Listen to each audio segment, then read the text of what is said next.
પાદરામાં છત્રપતિ શિવાજી મહારાજ જન્મજયંતિ ઉત્સાહભેર ઉજવાઈ હતી। મરાઠા મિત્ર મંડળ અને શિવરાયા ગ્રુપ દ્વારા આયોજિત કાર્યક્રમ અંતર્ગત અંબાજી મંદિર ખાતે પ્રતિમાને પુષ્પાંજલિ અર્પણ કરી દીપ પ્રજ્વલિત કરીને ઉજવણીનો પ્રારંભ કરાયો। ત્યારબાદ અંબાજી મંદિરથી ભવ્ય શોભાયાત્રા નીકળી જે પાદરાના રાજમાર્ગો પર ફરી હતી। શોભાયાત્રામાં બાળકો દ્વારા શિવાજી મહારાજનું પાત્ર નિભાવાયું, જ્યારે યુવતીઓ અને મહિલાઓએ લેઝીમ તથા દંડના કરતબો રજૂ કરી આકર્ષણ જમાવ્યું હતું। અનેક સ્થળોએ શોભાયાત્રાનું સ્વાગત કરવામાં આવ્યું।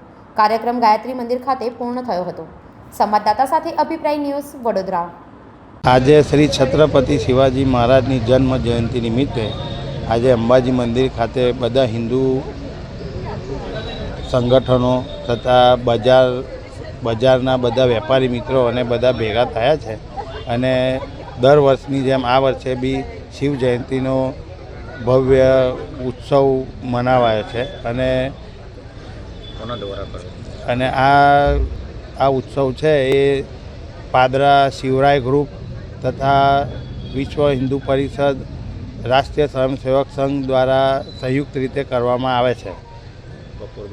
બપોર અને આ કાર્યક્રમના ભાગરૂપે પાદરામાં ભવ્ય શોભાયાત્રા મરાઠી સમાજના સહયોગથી ભવ્ય શોભાયાત્રા કરવામાં આવે છે। આવા જ વધુ સમાચારો જોવા માટે સબસ્ક્રાઇબ કરો અમારી યુટ્યુબ ચેનલને અને જોડાયેલા રહો ફેસબુક, ઇન્સ્ટાગ્રામ અને ટ્વિટર પર।